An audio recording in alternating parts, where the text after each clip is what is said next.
But reforming those economic systems, like, that takes a long time. I feel like it would be nice if you could just go to the Congo and say, like, hey man, like, workers' rights and everything, no children. Does it take that long? What percentage did we drop in our gas use in Europe this year? In 1 year. I have exactly. Like 20% or so, like EU dropped in its gas usage. When people say things take an incredibly long time, yeah, okay, things can take time, but when you treat things as an emergency, and when we talk about climate, we talk about the climate emergency. It's the ecological emergency. We've seen with COVID-19 how quickly things can happen and move when people start treating things as an emergency.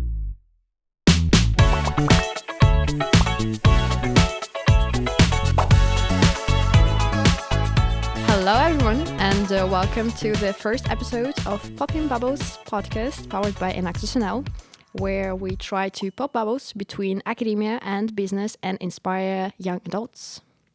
To make a change. Yes, to make a change. Yeah. Forgot the most important part. Yeah, exactly. And maybe we were talking before, Steve, maybe we'll cut back to that point that you were making earlier. I think that's actually a really important point. Yeah. So, who do we have here? We have Irthe de Jong, PhD candidate at the University of Amsterdam in European law and international law. Is that correct? Am I saying that correct? That's entirely correct. Also, very importantly, a board member at the Dutch Young Climate Movement. Dutch Youth Climate Movement. Officially, you were almost there. Yeah, and we have Dr. Steve Kennedy, who is Associate Professor of Business Sustainability at Erasmus University Rotterdam, right? That's correct, yeah. Okay, amazing. Which is where we are today in our makeshift podcast hub. Yes. It will be interesting in the coming episodes. We'll probably be in different locations. Yeah. I don't know. Yeah, probably. That's probably what's going to happen. So for now, we're enjoying Erasmus University campus, having a look around, even though it's pretty early in the morning.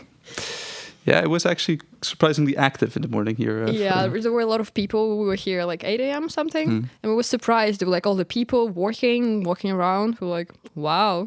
Maybe some New Year's resolutions. Students being like, I'm going to wake up early. Irthe, you're coming from Utrecht? Yes. How was it? Did you have to get up early? Like, I had to come from The Hague. I was up at 6. I got up maybe 10 minutes earlier than usual, but usually I have to go to Amsterdam, so I'm used to commuting in the morning. So maybe, Steve, you can tell something about what you do and here at Erasmus, what you've been doing, because you've been busy at it for a while. Yes, that's right. Well, essentially, I try to help companies or actually different types of organizations to be more sustainable, to be fit for a world in which is a safe and just space for humanity. And I do this through research activities, I do this through teaching activities, and some different impact activities as well. So I'm trying to help businesses to understand how can they effectively take strong climate action, how can they take strong action on our ecological emergency, our ecological crisis, and try to offer them some ways of thinking, some tools, some frameworks and such forth to help them to do that. And how long have you been doing this? Well, for a long time now. I've been with the Rotterdam School of Management, Erasmus University, for maybe about 10 years now. But I've been in the field of business sustainability for 20 years. 20 years. And so without going too deep, in the 20 years that you've been doing this, do you see any progress? Do you feel like we're progressing well? Well, progressing and progressing well is maybe saying two different things. But, there is signs to be hopeful. And I think we always need to be hopeful and think about the opportunities and think about the wins that we have had. But we also have to be very realistic about the scale of and the magnitude of the problems which lie right now and lie ahead for us. It was only 5-10 years ago that we were looking as a global average that we were going to go up to 3 or 4 degrees or even 5 degrees of warming above pre-industrial levels on climatic change.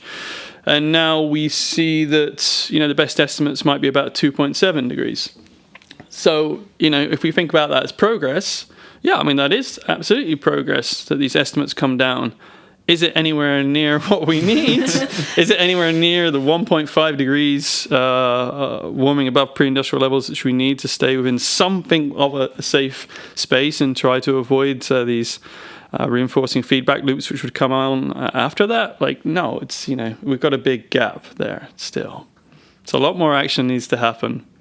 Actually, just read in the newspaper in the train this morning that we might even reach 1.5 degrees warming this year. I just read the headline, so I'm not sure what the argumentation I think I saw it but somewhere online today as well. Right before we were recording, I was researching some news articles to also discuss. And I think I saw it as well, and I was like, whoa. Also didn't get into details, but I was like, oh, okay, that's nice to know.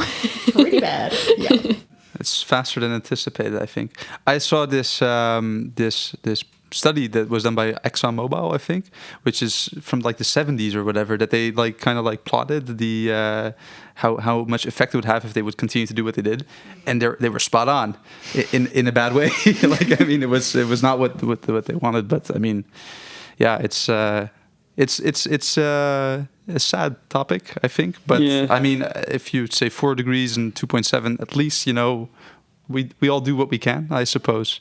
Yeah, obviously that is also just an average. The study you point to is a really interesting one to look at. It was in Nature, and indeed I think it was 1977 from ExxonMobil, and these scientists were excellent. It's just that they were working for ExxonMobil at the time, but they were really spot on. So it shows that a lot of the science has been there for a very long time. It then just comes into the decision making of companies what to do about that, or decision making of governments of what to do with the science. We have very good science now. The science is not really the problem. Yeah. The question is decision makers what to do with the science. Yeah. And Irthe, maybe you can tell, because you're doing a PhD in law. Yes. And you're focusing on human rights, right? Maybe you can tell something a bit more about that. Yeah, so my PhD project, it's still in very early stages, so things might change around, but the main idea is that I look at the role of citizen participation in climate governance. So what I focus on is what is the role of engaging citizens in democracy, and how could that help with making climate policy and climate decision making more inclusive, and also have more regards for human rights. So the idea is that climate policy is as just as possible, but you can't really do that without involving the people that are actually affected by both climate change and those policies. So that is what I'm trying to look at. But I feel like getting the voice of the people up to the people who make the policies is a really hard thing to do already forever, kind of. Yeah, exactly. So what's the state on that now? Is there a lot of room for improvement that we know we can improve, or just not doing? Or well, there is quite a long tradition of involving citizens, especially in environmental decision making, but usually that is more passively, like citizens are engaged in a passive way. So say it's like a public consultation round where they can look at policy and give their opinion, but they're not involved in early stage. So it's not like actually writing up the agenda. It's not like, what are your concrete ideas on this? How would this impact you? And how can we implement or take into account those opinions in forming policy? And you see more and more now that governments, especially in the EU, are experimenting with more active ways of engaging citizens through like citizen assemblies, citizen juries. But it's still not very well understood mechanism. We don't actually know how it works, in what ways it can improve human rights. So there are a lot of questions still. A lot of questions, not enough answers at the moment. Exactly. And how would that work then? Like if you combine kind of what you guys are doing, like the participation of the I guess the population is a stakeholder for business as well. Like participation that way, would that be possible? Would that work well? Like if you were to engage, the populace in decisions that businesses make. I think it's a very important topic to think about, because as of now, the way that companies operate is not democratic at all. there's not really a connection to the people, for as far as the people, I'm making scarecrows here. Scarecrows? What are these things called? Air quotations, that's what I was looking for. Like, the people as one monolith unit doesn't exist, but there is not really a connection between like the decisions that companies make and the people that eventually are impacted by this. That is like a very big question to think about. How can we make that more democratic? Do we want to make that more democratic? Would that work? I have no idea how that would work from an economical perspective. Well, that's a good question. I mean, firstly, for myself, I completely agree with you when you say we need to move towards more polycentric governance. So not just one central authority to govern our climate actions, but actually multiple governance regimes across multiple different scales, including the general populace, including the private sector, including NGOs. Should absolutely all be collectively involved in a collective governance of what is a collective good, which is the atmosphere. So I think, firstly, I'd say, you're absolutely spot on.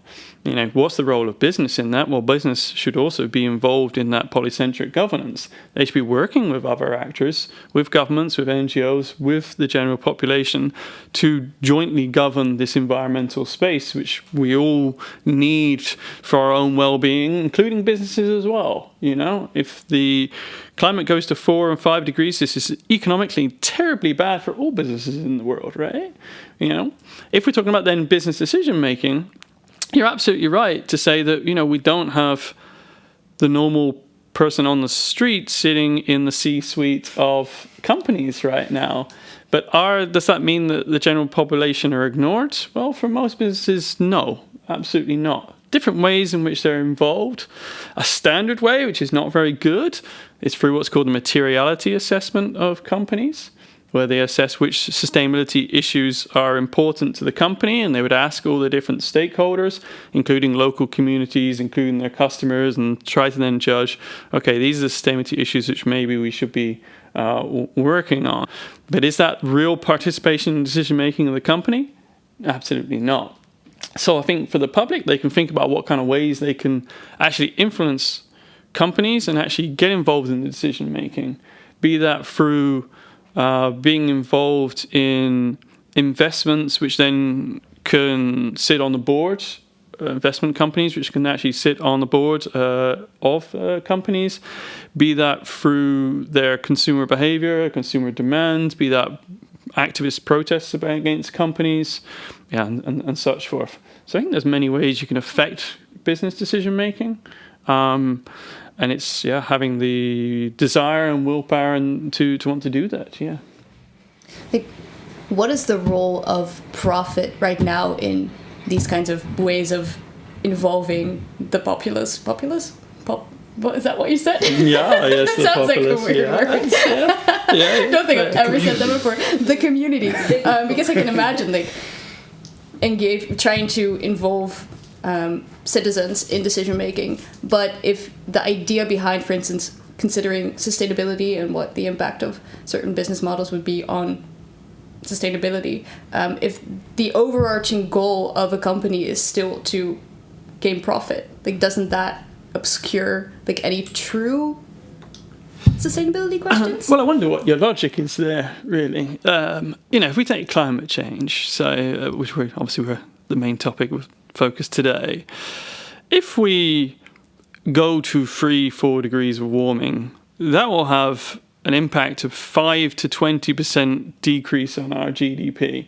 So companies will lose 5 to 20% of their earnings, their profits.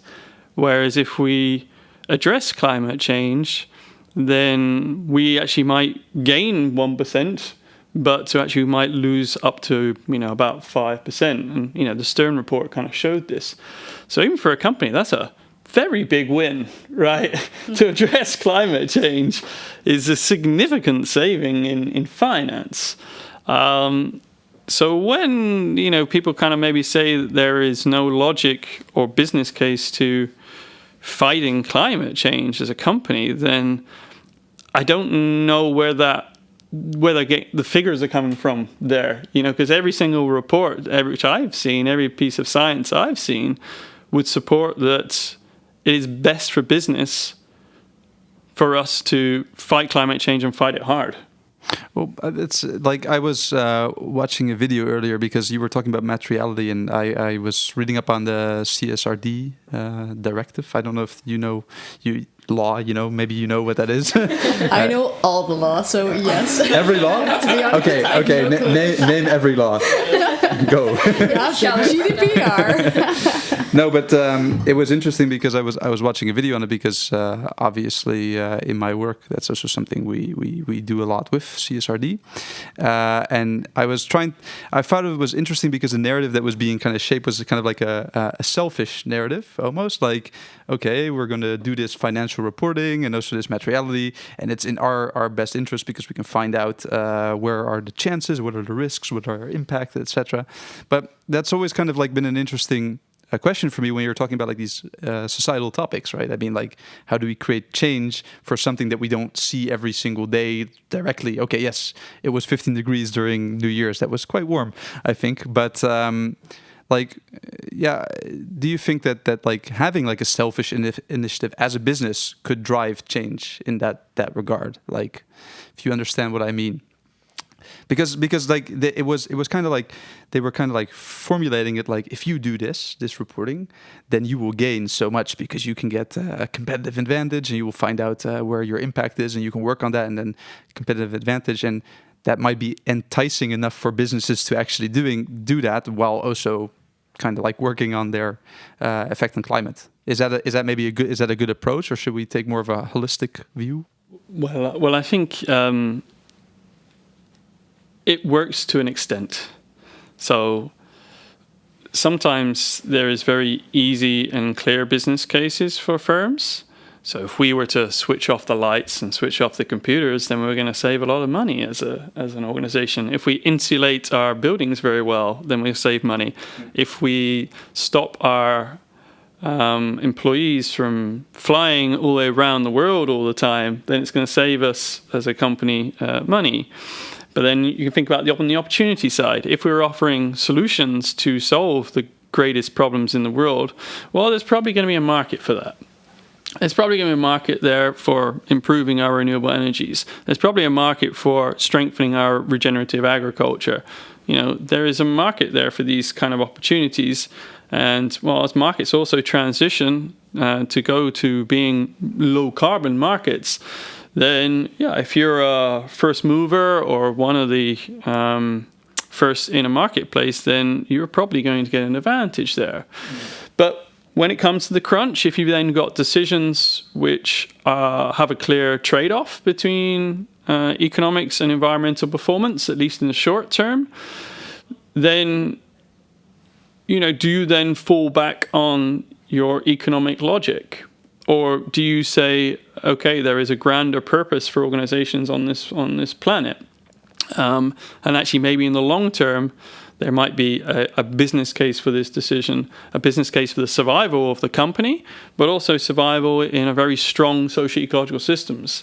As socio-ecological systems get weaker, then companies will suffer. So we want resilient companies, and we want resilient socio-ecological systems as well. You have any thoughts on this? Yeah, I think what you just said ties quite nicely to also my question before to you. Forgot exactly how I formulated that. People versus profit. People versus profit. Yeah, like my concern with all these things is confusing means and ends. To me, like focusing on what companies can gain by becoming more sustainable. Like, sure, the carrot works better than the stick. So, like you said, it might work to some extent. But if the end goal is still profit and increasing shareholder value, I'm worried that will only get you that far, but will never lead to the fundamental change that we need to save our planet and its ecosystems. Yeah, I guess there's a question there about the speed of change as well. I mean, if you're a coal company right now, then you're probably thinking that we're not going to survive in the long term as a coal company then the best thing for you as a company to be doing is to be engaged in a transition. And maybe you've got some regressive coal companies who say, you know what, we're just going to try and do business as usual as long as we possibly can, and we're going to try and get the last possible dollar out of this business model before we're forced to transition. Well, companies can do that, but it's incredibly risky. It's incredibly risky for that company. The chances are that they're not going to survive. They're going to be too late on that transition, and they're not going to continue as a company. Whereas there's other companies who will be thinking, okay, we know we need to transition. Let's try and transition as early as we possibly can to get ahead of the game and, to survive in the long term. And a bunch of the companies, the highly carbon-intensive companies, are not going to survive. And that's okay. And that's fine, because we're going through a transition. The same as we went through a transition from the cottage industries to, specialized industries to mass production. We're in another phase of transition. And that means a lot of companies are not going to survive. And that should be the ones which are going to be highly carbon intensive and do not transition. So they won't be around in the future. Unfortunately, those companies might do a lot of damage before they leave, and that is really the massive concern, right? How much damage will these companies do? It's like, because when you frame it like that, it feels like, why would you be like a high carbon company and want to take the world down with you on your way down? Like, what do you think drives those decisions? Money. Is it really only money? I feel like, is it maybe ignorance? Maybe it's politics? Oh yeah, maybe. I feel like also if the company exists for a long time and they make profit, why they don't want to change? I feel like, and they already got used to the level they're at, and they continue doing business the same way. So I feel like when there is a need for change, they don't look at it as like a necessity. They're like, oh, maybe like younger companies can do that, but we are good as we are. So maybe that's why they don't change. I think what I also hear quite a lot, usually it's applied more to individual change, but perhaps it works for companies too, that the problem of climate change is so grand, so vast, and you as an individual actor cannot do all that is necessary to solve it. So it sort of paralyzes people, and perhaps companies too. We can't fix it on our own. We need other companies for that. So it's easier to sort of just lay in wait. Yeah. We'll join when someone else joins. Exactly. All waiting for each other. Yeah. And on a government scale then, because I think you focus more on democracies and governments. Is there a different problem there, or are the governments really willing to change, only it's taking a while? I mean, what's the holdup? Well, the reason that governments are failing to adequately address the climate crisis are incredibly multifaceted and complex, and I definitely do not have sight on all of those. But a thing that is recurrent in this is the way that the political system is set up. So there's a large incentive to focus as a political party on short-term gain, on not losing your electoral support. Mm-hmm. And all of the things that need to change in order to solve climate change are not very sexy, appealing measures. It's difficult, and it's going to cost people things. So there's not a good incentive to get governments to actually make those hard decisions that are necessary. And on the other side of that is that for most corporations, or at least the big corporations with a lot of money, like a Boskalis or a Shell, they're very resistant to change, but they do hold a lot of money and a lot of power over governments as well. They're definitely not the only entities that have influence on government policies, but they do have quite a large influence. So if they are unwilling to make the change, or they're very slow in making the change, that does hold up government policy quite a bit. A lot of the same issues for governments apply to companies as well. So for governments, you have these, in democratic governments, you have these 4 or 5 year cycles of electorates. Well, CEOs of companies are only there about 4 or 5 years as well. And they also maybe want to stay in their jobs or kind of get re-elected to stay as CEOs. And as you rightly point out, for a number of climate solutions, it is what you call a pay now, get benefits later equation on it. If we get double glazing for our windows, we have to pay the capital cost right now, but we're going to accrue the economic benefit over time. And a lot of that benefit might be after the CEO is finished, or after the president or the prime minister is finished in office. Whereas the prime minister, president, or the CEO is really going to be judged on what benefits have they accrued in the 4 years they've been in office, not what have they accrued for the next person in office or the person afterwards. And this is also a really key problem with target setting, because a lot of our targets for governments and for companies, they're setting targets for 2050, like really far away. Do you know how many CEOs that would be of companies before these targets have to be met? I mean, that's like 8 CEOs or so, or it's 8 prime ministers, 8 presidents. So they leave it to somebody else. They say, I can set this target because I'm not the one who has to deal with it. And this is why we need to be pushing governments, businesses, all types of organizations to set intermediary targets and to make sure there's urgency in organizations and urgency in governments to say, this is your task. This is your role. This is on your agenda. This is also what you're going to be, your performance is going to be based upon in your term of office. I have an interesting topic that I completely ripped off from a different podcast that I listened to, but I found it very interesting enough to just steal it blatantly. Deep sea mining. Have you heard about deep sea mining? Anything about that? It's a really interesting case because, like, what you hear, I feel what we hear throughout the whole conversation is it's complex. There's so many facets and stakeholders and stuff like that, and like. Deep sea mining, basically, most of the cobalt that's used for batteries comes from, I think, 3 different countries. I think the main country is the Democratic Republic of Congo, where, of course, there's a lot of slavery and children working there in the mines and abysmal conditions. Now, they found at the bottom of this ocean, there's like these little potato-shaped rocks that are full of cobalt and manganese and all these important minerals that we need to create batteries. So the idea was if you want to stop having gasoline cars by 2035, you need more batteries to power more electric cars. If you don't want those cars on the road. But to make those batteries, you need more cobalt, and then you would have to mine those have children mine those in the Congo.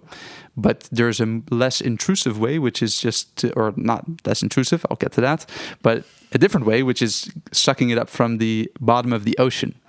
Now, there is a lot of people that are against that because obviously we have not touched the deep ocean. It's like the last place we've not touched. So what happens if we take like these industrial-sized vacuums and start sucking everything up? That would be pretty bad. Only there was an interesting part that they were talking with the Prime Minister of the Cook Islands. And the Cook Islands are off the coast of New Zealand, I believe. And it was an interesting case for them because they are very much affected by climate change and by rising water levels. And they have also a lot of these rocks at the bottom of the ocean. So for them, it was kind of like this conundrum, like if we mine our oceans, then we can make more batteries and help the transition along. And we also make a ton of money that we... Oh, sorry. I don't know if we can swear. Super, you can edit that out, right? I mean... Cut it out. We didn't discuss that. No. But then the money can be used to climate-proof our country and our people. And then on the flip side, of course, you're intruding on the environment and destroying it. So it's kind of like... It's like a double-edged sword. Yeah. And I think like a lot of these decisions are also very relevant for a lot of countries when it comes to that kind of stuff. And also for companies when you're like, okay, we're going to have to take the big hit now to do something hopefully better in the future. So it's kind of doing something good on the expense of something else. Well, I thought it was a very wicked problem. Like for a country like that. Yeah, I think it's like a very nice illustration of the dilemma, especially for countries in the global south that have never had the opportunity to profit from the use of fossil fuels that we in the West or in the global north have had. So they kind of have to choose between, am I going to develop economically in like a traditional way, in that way try to raise the general well-being of the public, or do we sort of bet on a more ecological way to develop, even though the pathways for that are less clear? So that's a very, like you say, wicked dilemma of how do countries deal with that.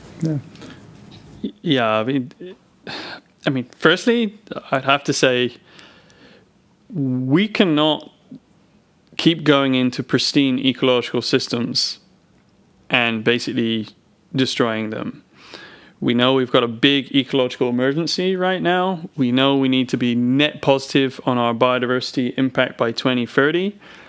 We cannot no longer enter into any pristine ecological system, be that underneath the sea, be that in the deep forests, or anywhere on the planet. I think we have to see in this example, what is actually the problem. Is cobalt at the moment actually a rare resource? Well, no, it's not. Is it going to run out? Yes, it is in the way we use it, because we're in a linear economy. But if we start to transition to a more of a circular economy, then we've got more than enough cobalt to last for a very long time. Do they mine it in the correct ways and the right ways in the DR Congo? Well, no. Can we do something about it? Yes. I've worked with an organization called Fairphone, quite a bit. You might have heard of them. Which started off by looking at how can we have child-free metals and minerals in our phones, in our smartphones. So just because DR Congo has been using child labor in some of its mines, not all of them, in the past doesn't mean it has to, in the future. Is moving cobalt production out of the DR Congo going to help those children in the DR Congo? Is it going to help the communities in DR Congo?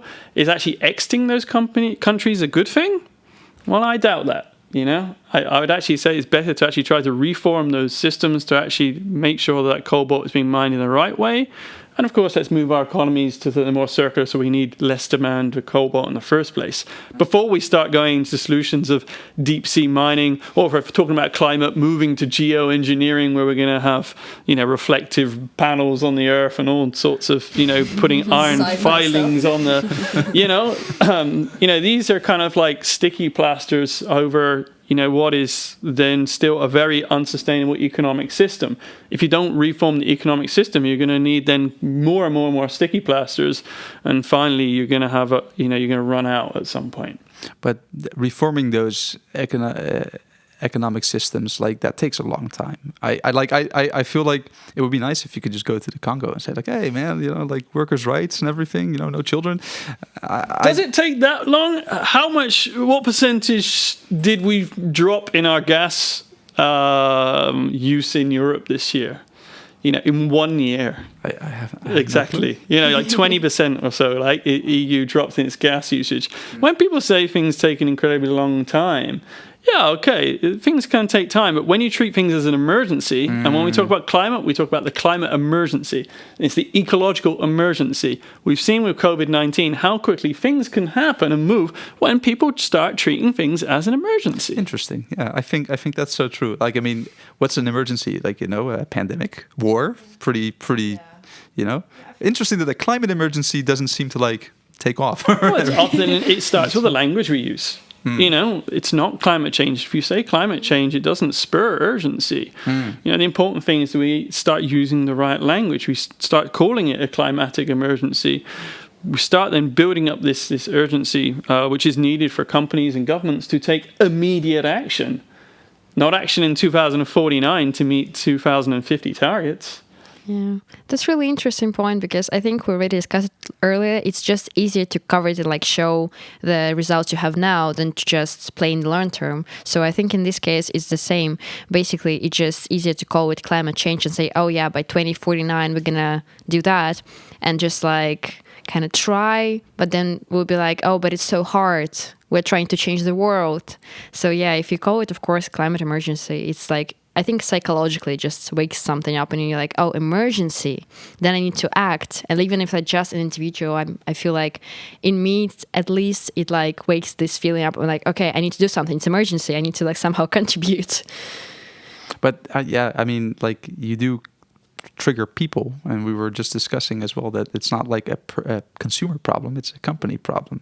Yeah, consumers have a role to play, of course, and we always have to start with our own behavior. You're mentioning jeans. Do I need to buy that new pair of jeans? Should be the first thought. What's wrong with my current pair of jeans? Can I repair that jeans? Why do I want to change those jeans? Is it because I'm influenced by fashion trends? Is it because my friends are telling me I need new jeans? Can I actually change my attitudes and my thoughts about my consumer behavior? So there's a load you can do by your own, consumption decisions, first off. And then you can start thinking about, okay, now, how can I influence companies? How can I influence my university, my company I work for, my pension fund? Where do I put my money? And what are they doing with my money? And all those kind of things as well. Influencing others to make your impact bigger and bigger. So the individual has got great power in an individual. But it's not shift responsibility for certain greenhouse gas reductions away from some very big players here. Yeah, individuals definitely have a very important role to play. At the same time, as individuals, we live in a system that causes climate change and causes mass biodiversity loss, etc. So trying to act more sustainable is definitely, to a certain extent, within your power. At the same time, also have to go against the grain. So it's quite hard sometimes, especially if you want to buy less, if those jeans are made to fail or to break within a couple of years because of planned obsolescence, and there's not really a good way to repair them. There's only so much you can ask of individuals, which is why it's so important to also, in addition or complementary to individual change, try to change the system, the economic system, through government, through companies. But will it be on time is the question. If we're working on this change in mindset, will we be on time? We're already awfully late, but the longer we wait, the later we'll be. Well, maybe that comes back to you can't have, or you can have 2.7 degrees, but then at least you don't have 4, I guess. Maybe. Every 0.1 of a degree means saving lives. Exactly. Every 0.1 of a degree means less people need to migrate, means more people have a better well-being of life for themselves, their children, their grandchildren. So 1.5 degrees is on life support right now, and we need to get as close as possible to that 1.5 degrees, and that window is shutting, and that's a window of action which needs to happen absolutely now, absolutely this decade. And if we don't take action this decade, then we can say goodbye to any form of warming which is anything close to 1.5 degrees for sure. But some of the systems, they will, they will take time to change. But that doesn't mean that we shouldn't be really looking to change them as fast as possible. And I love your comment there. Everybody has a role to play in changing these systems. Everybody has a role to play in trying to find where is there leverage in the system to change it. How can we change the rules of the game? How can we change how these production and consumption systems work so that they are producing goods which are made for a circular economy, which are low carbon as well. So we all have that role to play, and we all need to be saying, okay, what can we do right now, this decade, for ourselves, our children, our grandchildren? Maybe couldn't agree more. Maybe that's a good small segue, I think, because that's actually why we're here. I mean, we're trying. This podcast is aimed at inspiring not only students that are part of Enactus. They don't have to be. It could also be people that want to join. I mean, Enactus, of course, the idea is that they try to connect university students with entrepreneurship and making a social impact, be that also not necessarily climate change, but also other SDGs. I feel like one of the things that we were taught when we first joined Enactus is Enactus is a social incubator. So it creates these conditions for students to try to create something within this vacuum, try to test, try to find new ideas. And then if you're successful, you can, of course, go on with that and proceed with the project. And of course, it's just an amazing field for trying, making errors and learning, for sure.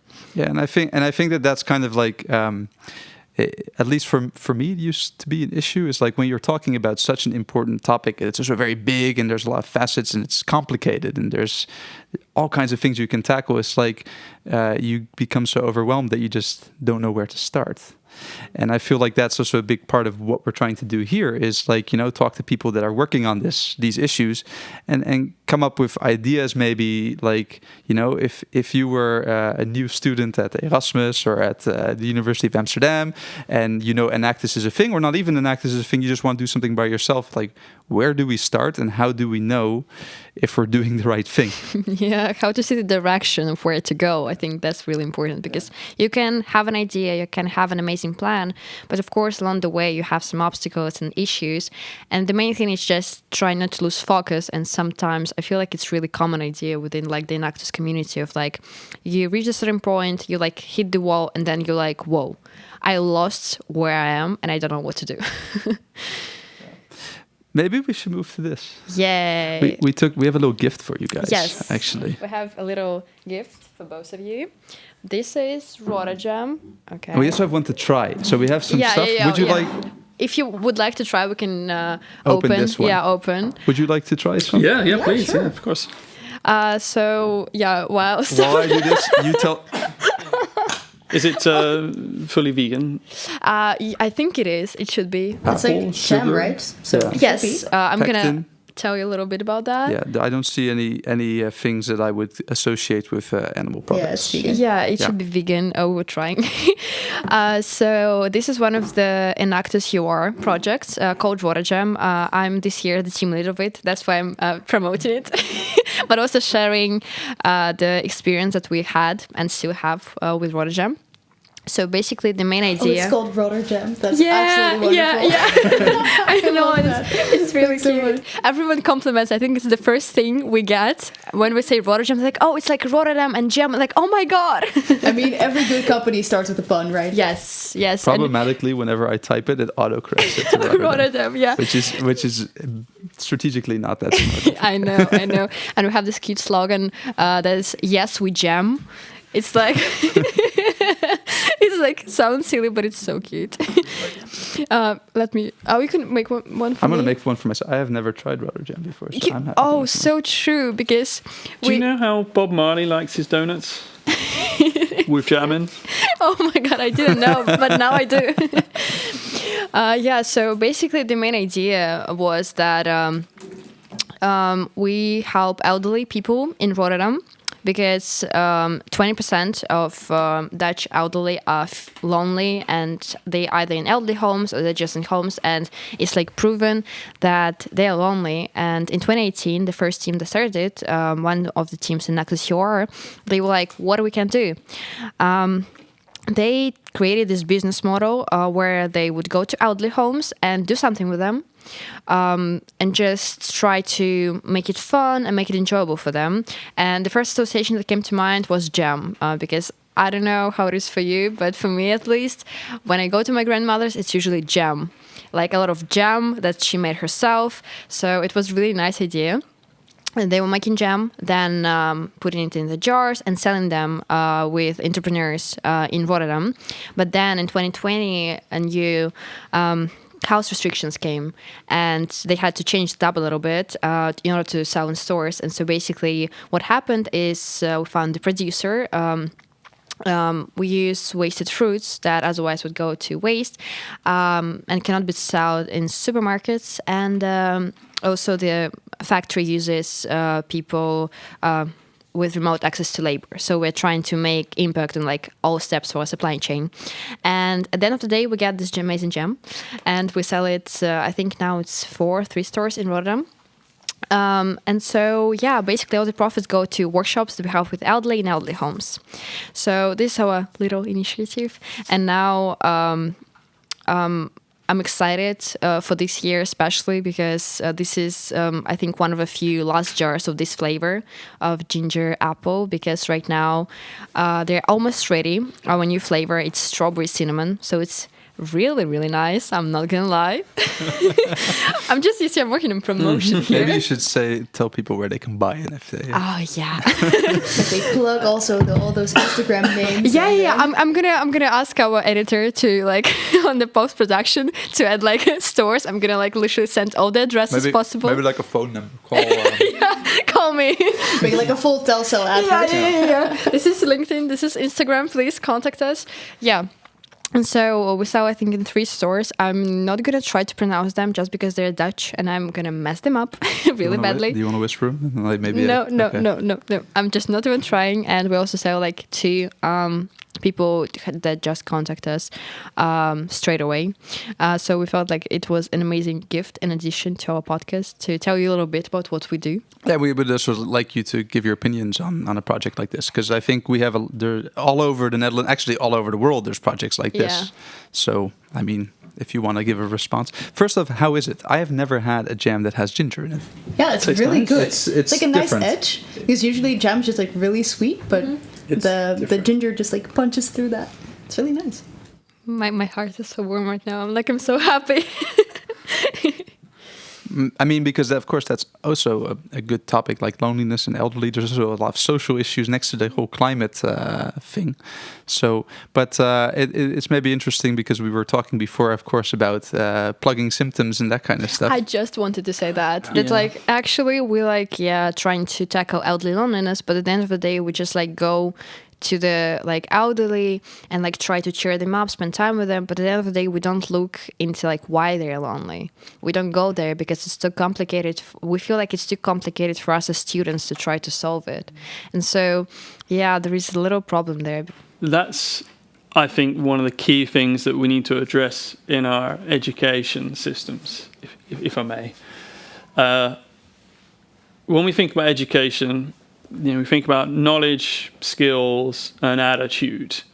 Now, do our students have the knowledge, skills, and attitudes capable of addressing the climate emergency and addressing the ecological emergency, or at least contributing to solutions to this? Well, firstly, let's think about knowledge. Well, how many of our students at Erasmus University or other universities right now have actually had a class on business and climate change? Well, I can answer this easily. We had in our first year subject called Responsible Business Leadership. So I think it was the only sustainability related class we had, and I must say I wasn't interested. Like I'm not gonna lie, even though I was involved in Enactus already and I was really interested in topics, but how it was presented to students, I felt like it wasn't asking us to make a change. It was just like giving us information that we have. And at the end of the day, I was like, okay, I'm gonna do Enactus anyway. But what I just got told didn't kind of it's like these feelings, they didn't arise. But you probably not had a lecture on the natural science of climate change. Didn't. Probably not had a lecture on the natural science of biodiversity loss. So what we have is we have a lot of students who hold assumptions that may or may not be true. Assumptions about the causes of climate change, and assumptions about what are effective solutions. And well, this can lead to students then really well-intentioned with a great attitude seeking to try and solve these issues, but built on assumptions which may or may not be correct. Now, this means that either we are these students, and I go beyond students, this is the same for companies as well, that then you're missing important ways to cut carbon. You are maybe building solutions with unintended consequences, solutions with rebound effects in systems which might even make the problem worse, and importantly, solutions which don't address the root causes of problems. We can then say, okay, what kind of skills do students have and what kind of skills do you need? We often think, certainly in business schools, that we can use conventional business thinking, conventional business approaches, and they're going to be sufficient to address these grand sustainability challenges. So perhaps we just take design thinking. I'm sure you've probably all had sessions on design thinking. You've probably used design thinking. Now, design thinking was made was formulated with the intention to address a market need. That you think about, okay, put yourself in the role of the consumer and you say, okay, what do they need, what do they want, and then how do we actually, deliver that? And then we do have some like fast testing and failing, fast feedback loops. Now, some of that is great. Some of that's really appropriate to addressing grand sustainability challenges. But just using this approach and thinking this is going to help solve climate change then misses off all sorts of different ideas and solutions. Because you don't get an understanding of how the system works. You need other skills. You need systems thinking. You need to learn how to do things like causal loop diagrams and systems mapping to actually understand how systems function and their behavior over time. To then start to say, okay, where's the best place to intervene in systems? Where can we find these impact leverage points? And then that gives us your basis for then creating solutions. Solutions which might be products and services, such as this, which can be great and can be effective. But hey, there's a lot of other things you can do as well. There's probably a lot of actors in the system right now who are trying to do good. Is there a way that they need to be maybe better connected? Is there a way that what you do can actually build the impact of these different actors? Or perhaps it's the rules of the game in the system, as you were saying. Perhaps there's a way that you can actually try to enhance or change the rules of the game in the system. Or there's other leverage points. But if you're not seeking for leverage points, you won't find leverage points. And if you're following then just using an off-the-shelf conventional business approach like design thinking, it's probably unlikely it's going to lead you to like high impactful, solutions. So have students got the right skills? I don't know if a lot of the students do, and this is the fault not of the students, but of the universities. Do they have the right knowledge? I don't think a lot of the students have the right knowledge. And again, not the fault of the students, but the fault of the universities. So, and I'm obviously here as a professor here and an educator. And this is, I think universities, not just universities, every form of educational institute is implicit with this. And that we need to change what kind of knowledge, what kind of skills, and foster the right attitudes of the students, which are directed towards solving grand sustainability challenges, right? Yeah, I think what you're saying is incredibly important. And I like that you also tie it back to like actually offering some kind of practical idea of how can you change this. Because I think storytelling is so important when we're talking about huge problems like this, especially in climate. So often the story that you get told is just like, well, this and this and this is going wrong and the world is going to shit. No, I swore. Sorry. We have to edit that out. Super. The world is going, it's all going completely wrong and basically we have to move to a different planet or we'll all die. But it's so easy to fall into this idea of doomism then. And a negative way, like this negative framing is not very conducive to actually getting people to feel as though they can change something, to get them feeling sort of empowered at least. Whereas if you focus the story not on just what is wrong, but what are we fighting for? Like what can we save and how can we change the world in a way that will make it better for everybody?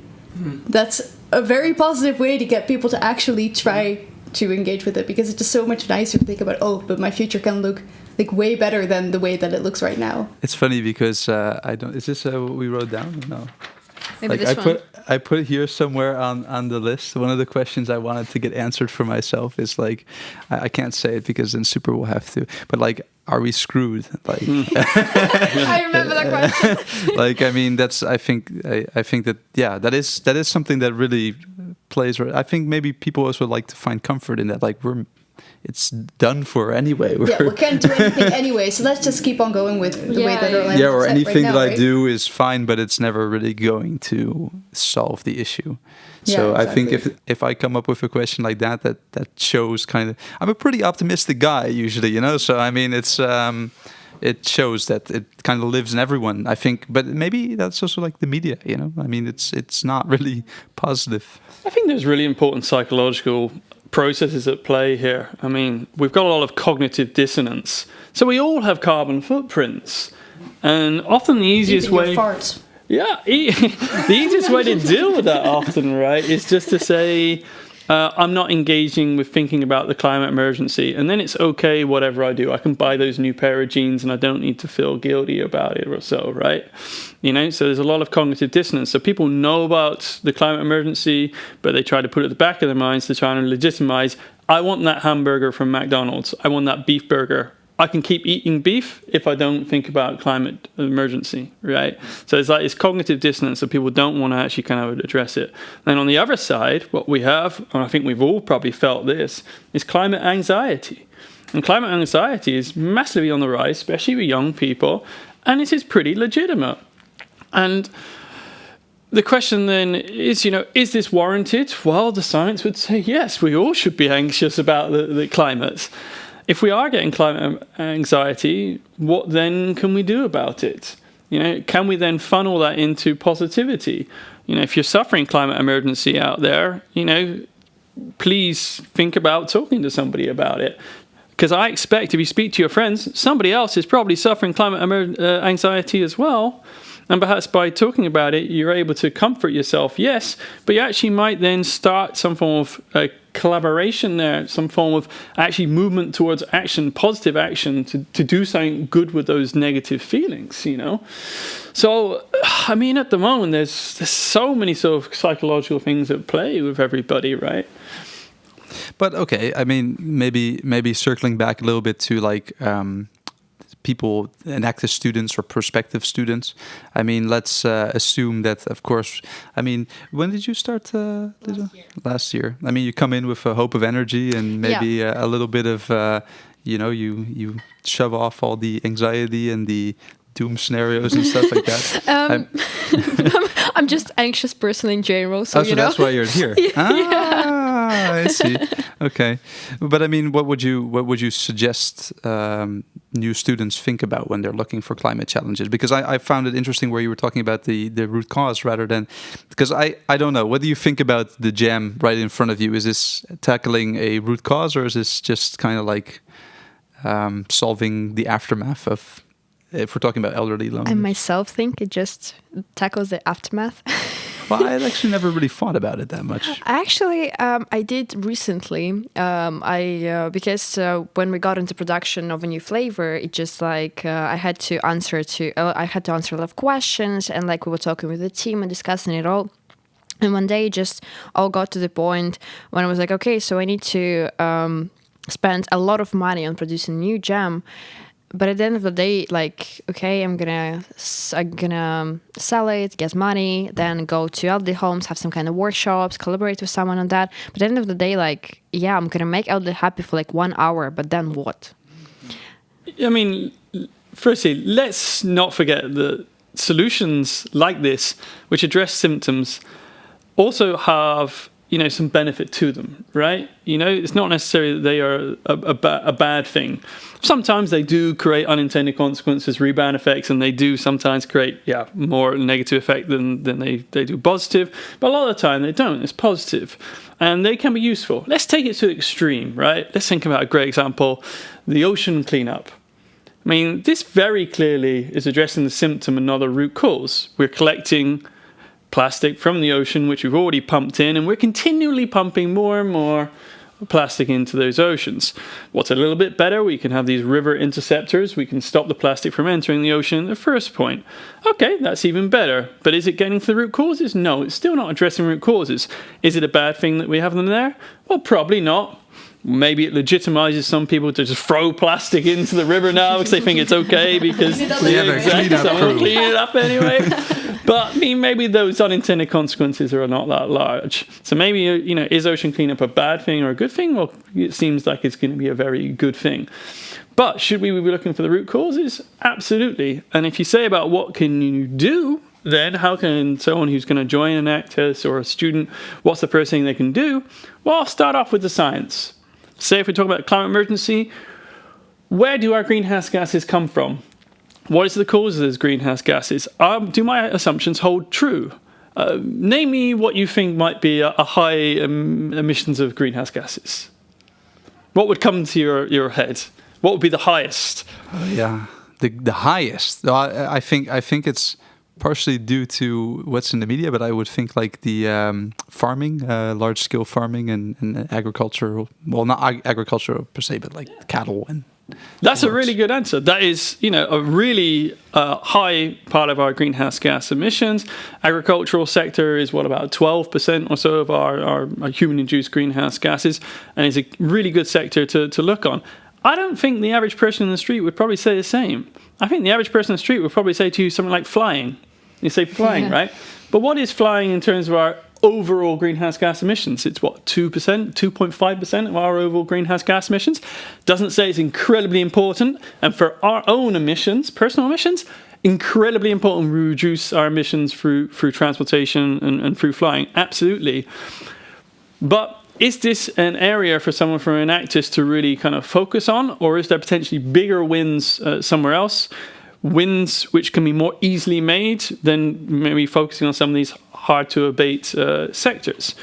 So I think it starts off with kind of the getting good knowledge about climate change, getting good knowledge about what kind of systems you want to change, how those systems work, why do we have greenhouse gases, and why do they still exist in the system despite people trying to tackle this for a very long time already, And then what's in the system, what can we work with in the system, which we can then create solutions.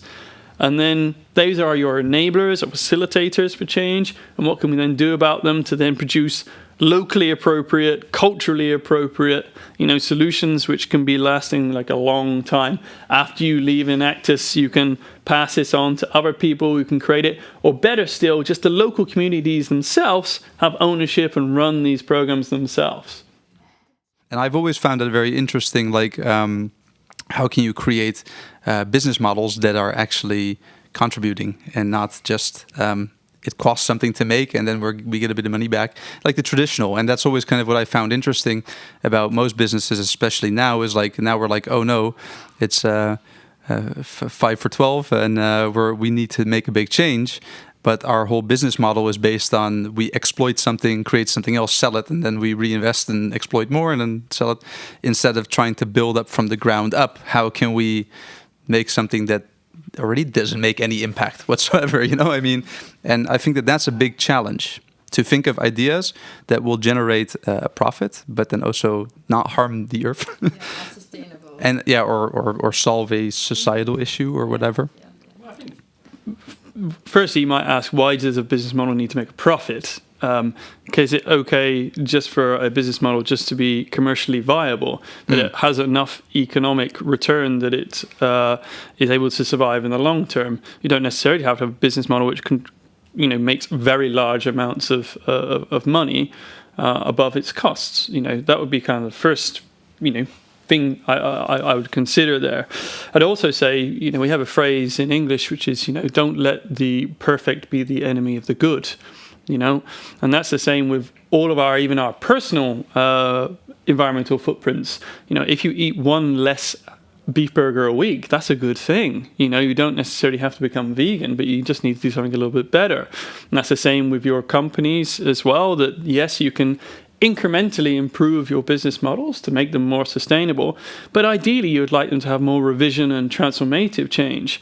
So instead of business models which are reliant upon increasing consumption and growth, you can maybe transform them. Perhaps you can have business models which then rely on a lot fewer resources. So we might think about selling access to functionality instead of ownership, so that we retain the materials so we can refurnish and remanufacture them and reuse them. We can also offer this product to multiple users, even simultaneous users of these products. We have to try and get off these business models which rely on overselling and increasing ourselves and basically just a linear business models. And that's a lot of the work I do, is on sustainable business models and how companies can actually innovate for sustainable business models. And how would you say, new students if they want to make a small, because I feel like my biggest issue with entrepreneurship and starting stuff in general is the scalability of things. Like if you my Enactus project, when I was part of Enactus, we tried to tackle cigarette waste. So we tried to come up with a solution to recycle cigarette butts to turn them into something else, which was a really fun idea. There was a really interesting paper that fueled the whole idea. It was a guy, a professor from Australia, who said, you can put cigarette butts, you can bake them into bricks. And then if you make like 1% of the brick you make from cigarette waste, and you do that to every brick in the world, you would have no more cigarette waste. That's how many bricks are being made a year, which is interesting because now after this conversation, you think like, but bricks also, like, because it costs a lot of CO2 to fire the bricks, and cigarettes, why don't we just get rid of them? So sounds like a system for like a single. Yeah, okay, yeah, no, there we are. But at the time, it was very interesting because it was like, okay, this is like, it's like a one-liner, you know. It's like, do this, then this, great. But then, of course, you start to think, how can I? It was such a grand idea, and there was so much specific knowledge that we needed. And I feel like that is a thing that these student projects have as an issue sometimes, is that you're like, okay, let's solve single-use plastics. Let's just solve it. Where do I start? How do I start small enough that it stays kind of like in a scope, you know, like the most successful projects, the ones that maintain, are stuff like this. You know, it's quite simple. In Tilburg, we have one that just they buy old bikes, they fix them up, they use people with a distance to the labor market to do so, and then they sell them to students, and then they buy them back, and it's like a circle, and it's pretty comprehensible. And I feel like that is when you're talking about like tackling problems at the cause, how can we create like ideas that are simple enough that you can actually start doing them? Because that's also a thing, also a part of the topic of this podcast is the guts to do something, you know. And if you think that you're going up against this behemoth of a task, you're not going to feel very confident in achieving it. So I think it would be interesting to hear from you guys, like, what do you think would be good ways to scale down a problem and start working on it incrementally to build up? I don't think I necessarily have like a toolkit for how to scale down a problem and pick one small part and start engaging with that. But I don't think we should overlook how important those very small projects are, because of course, like in the grand scheme of things, they don't change like an entire system. But they show like a tiny vision of how it could be differently, especially when it tries to sort of like push on the boundaries of that system. So, for instance, a social enterprise that isn't aimed at gaining profit, that shows like that it's possible to make something that just doesn't deal with profit at all, or at least very, very little. A couple of weeks ago or months ago, but at this point, I went to COP27, and you have all of these pavilions of countries that, like, they buy or hire a pavilion, and they show all of their good pledges and nice ambitions, sometimes lack of ambitions. But they showcase the lack of ambitions? Yeah, actually, funny story. The pavilion of Saudi Arabia was entirely empty. I was like, either this is like one big show off that they can afford to buy this much space and not do anything with it, or it is symbolic for their lack of climate ambition. Can be either one of those two. But those pavilions, like, they were not inspiring at all. Whereas at the sides of the building, you had these very like rickety, old, small, wooden pavilions of grassroots organizations that do not have the power of governments. They do not have the power of large companies. But these small organizations show some vision of the future, for instance, regenerative farming, that it is possible. And that is worth so much and so important. And I think that small student-led things like Enactus can really, really, really take that same role. To go back to your question about how students are approaching these problems or should approach these problems, I do see that there is issues with how students are doing it right now and are being trained to do it right now.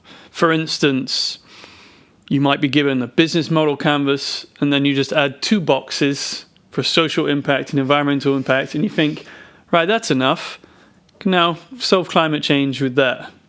So, your social and environmental consequences just are some form of add-on to, what you could be a conventional business model. Now, I think that's an unlikely approach, which is unlikely to actually produce effective solutions on the climate emergency and the ecological emergency and other sustainability problems as well.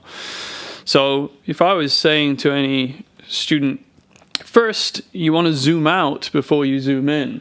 So you want to zoom out and understand the system. So understand why is greenhouse gases being produced and why do they endure over time.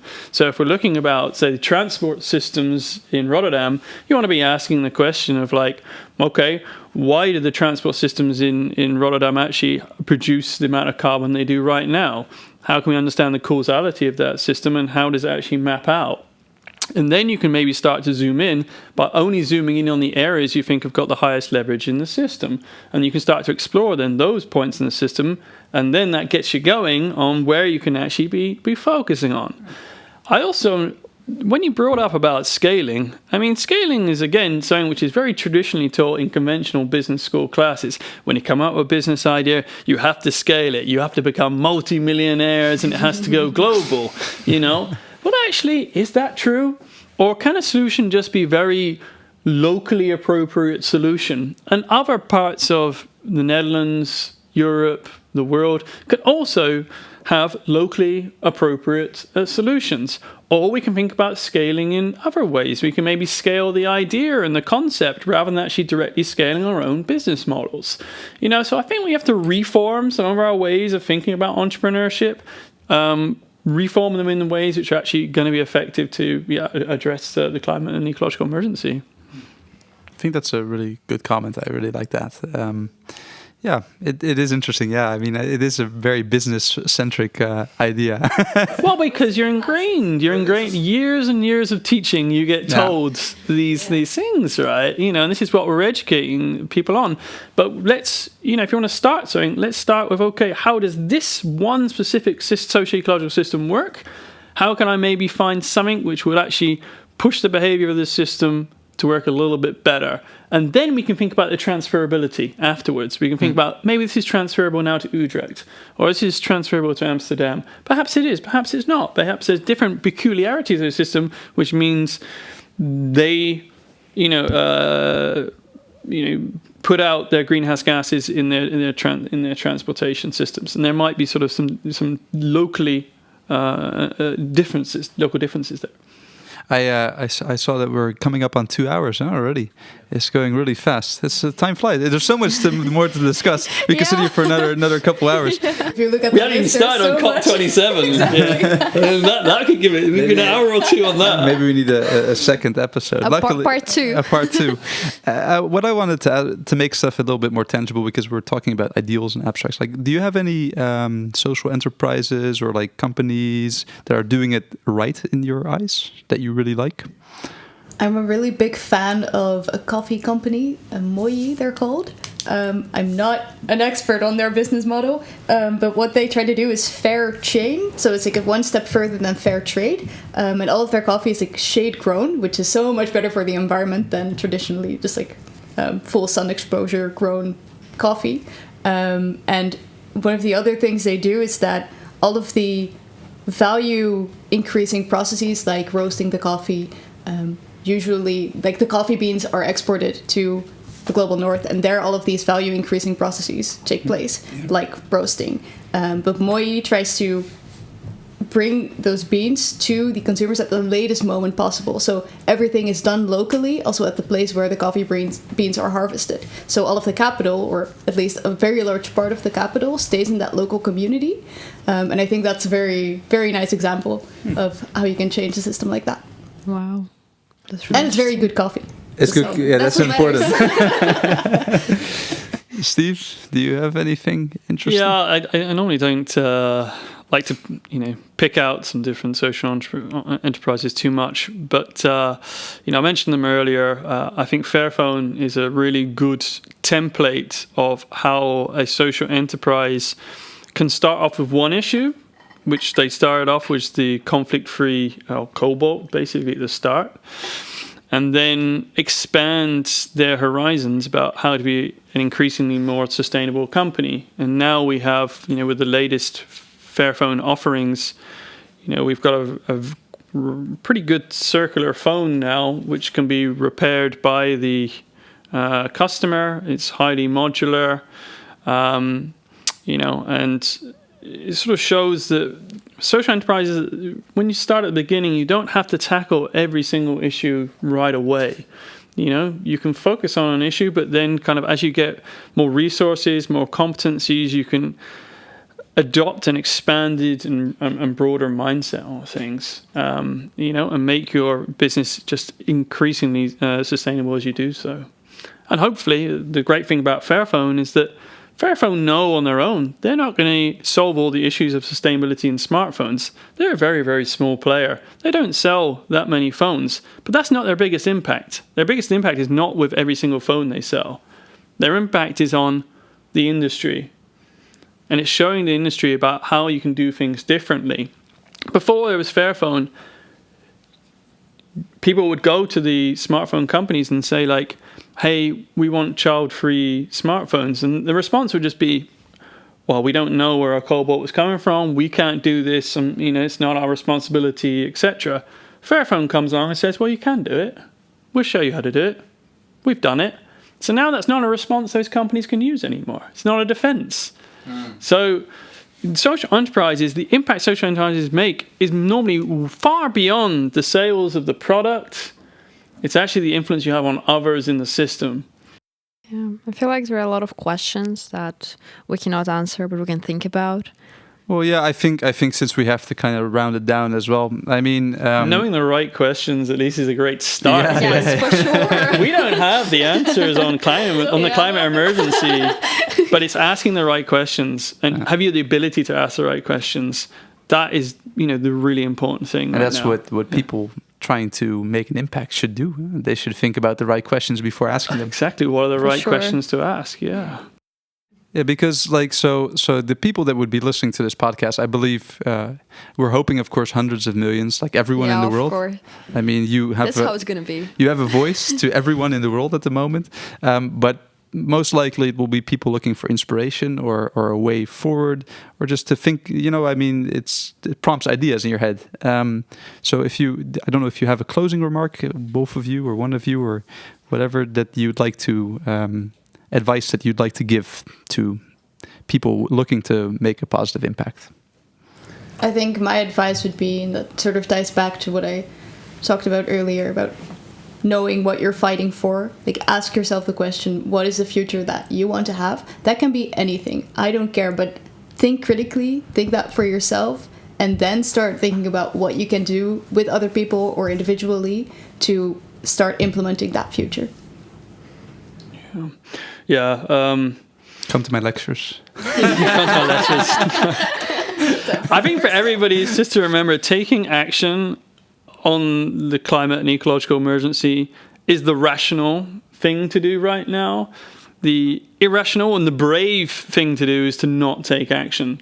That's a high risk approach. I think it's to realize that the rational thing to do is to take action.